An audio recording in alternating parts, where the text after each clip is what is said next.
দেশি টমেটো, ধনিয়া পাতা, কাঁচামরিচ, পেঁয়াজ বাটা দিয়ে আজ আমি চিকেন রান্না করেছি। এই চিকেনটা একবার যে খাবে এর স্বাদ কিন্তু কখনোই ভুলবে না।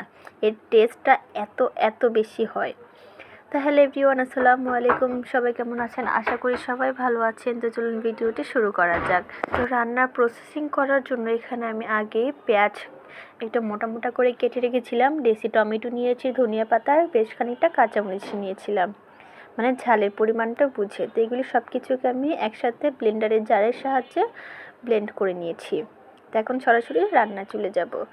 তো ব্রয়লার পিসগুলি আমি কিন্তু আজকে কাটিনি, পিসগুলি কিন্তু বড় বড়ই ছিল। তো আমি কিন্তু লাল লাল করে উল্টে পাল্টে ভেজে নেব। তো চিকেনটা ভাজা হয়ে গেলে আমি উঠিয়ে দিব, আর সেই তেল দিয়ে কিন্তু অন্য একটা কড়াইতে দিয়ে দিয়েছি। আর বেশ খানিকটা পেঁয়াজ কুচি আমি অ্যাড করেছি। দেন তারপরে পেঁয়াজটাকে আমি হালকা লাল করে ভেজে নিতে হবে। তো হালকা লাল করে ভেজে নেওয়া হয়ে গেলে এখন আমি দিয়ে দিব আদা রসুনের পেস্ট। তো আদা রসুনের পেস্টটা দিয়ে ভালো করে কষিয়ে নিতে হবে যত পর্যন্ত না আদা রসুনের যে একটা ফ্লেভার থাকে সেটা যাওয়া পর্যন্ত। তারপরে এখানে আমি একটু গরম মশলা গুঁড়ো দিয়ে দিব, মানে বাটা মশলা দিয়ে দিব। সেটা দিয়েও আমি ভালো করে কষিয়ে নিব। তো ভালোভাবে কষানো হয়ে গেলে ওই যে আমি যে পেস্টটা বানিয়ে রেখেছিলাম, টমেটো, ধনিয়া পাতা, পেঁয়াজ, কাঁচামরিচ, এই সব কিছু এখানে ওই পেস্টটা আমি এখানে অ্যাড করে দিব। দেন ভালো করে এটাকে আমি কষিয়ে নেব। তো আমি এখানে মশলাগুলো কিন্তু এখানে এক এক করে অ্যাড করে দিব। এখানে ছিল ধনিয়া গুঁড়ো আর অল্প একটু মরিচের গুঁড়ো দিয়েছি, আর কিছুই দেব না কিন্তু আমি।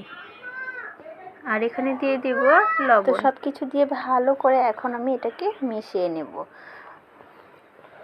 তো এখন আমি ভালো করে মশলাটা কষিয়ে নিব। কষাতে কষাতে এক পর্যায়ে কিন্তু পানিটা একদম শুকিয়ে যাবে, আর এরকম ভাজা ভাজা হয়ে গেছে। দেখতেই পাচ্ছ আমারটা কিন্তু অলমোস্ট ভাজা ভাজা হয়ে গিয়েছে, কোনো পানি কিন্তু এখানে নেই। তো ভালোভাবে কষানো হয়ে গেলে ভেজে রাখা মুরগিগুলি কিন্তু আমি এখন অ্যাড করে দিব।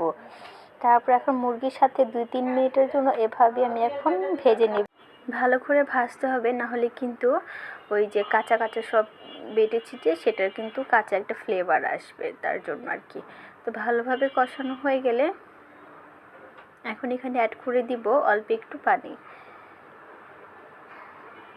পানিটা দিয়ে আমি আবার একটু নাড়াচাড়া দিয়ে দিব। নাড়াচাড়া দিয়ে এখন আমি ঢাকনা দিয়ে ঢেকে রেখে দেব খানিকটা সময়ের জন্য। কিছুক্ষণ পর দেখো পানিটা কিন্তু অলমোস্ট শুকিয়ে গিয়েছে। তা আমি আবারও একটু ভালোভাবে নাড়াচাড়া দিয়ে দিব 2-3 মিনিটের জন্য পানি ছাড়াই। দেখো তেল কিন্তু বের হয়ে গিয়েছে মশলার গায়ে থেকে।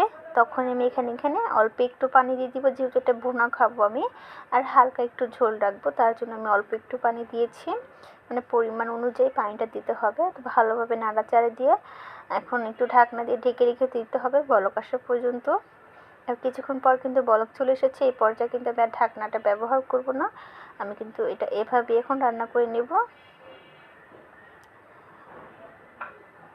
দেখো আমি কিন্তু নাড়াচাড়া দিচ্ছি একটু পর পরই, নাহলে কিন্তু নিচে লেগে যাবে, যেহেতু সব বাটা মশলা ইউজ করেছি তার জন্য কিন্তু। তো আমার দেখো ঝোলটা কিন্তু অনেকটা শুকিয়ে গিয়েছে, মাখো মাখো রেখেছি। আর এখানে আমি একটু ধনিয়া পাতা অ্যাড করে দিয়েছি, দেখতে সুন্দর লাগে আর ফ্লেভারটাও ভালো আসে। তো ধনিয়া পাতাটা দিয়ে ভালোভাবে একটু নাড়াচাড়া দিতে হবে। দিলেই কিন্তু আমার আর 2 মিনিট রান্না করে নিব এভাবে, তাহলে কিন্তু আমার রান্নাটা অলমোস্ট ডান। তো এখন পরিবেশনের পালা। তো দেখো পরিবেশন করার পর কতটা লোভনীয় হয়েছে না? খেতে কিন্তু অসম্ভব মজার হয়েছে। চাইলে তোমরা কিন্তু এভাবে একবার হলো ট্রাই করে দেখতে পারো, খুব ভালো লাগবে। তো আজ এই পর্যন্ত, আল্লাহ হাফেজ।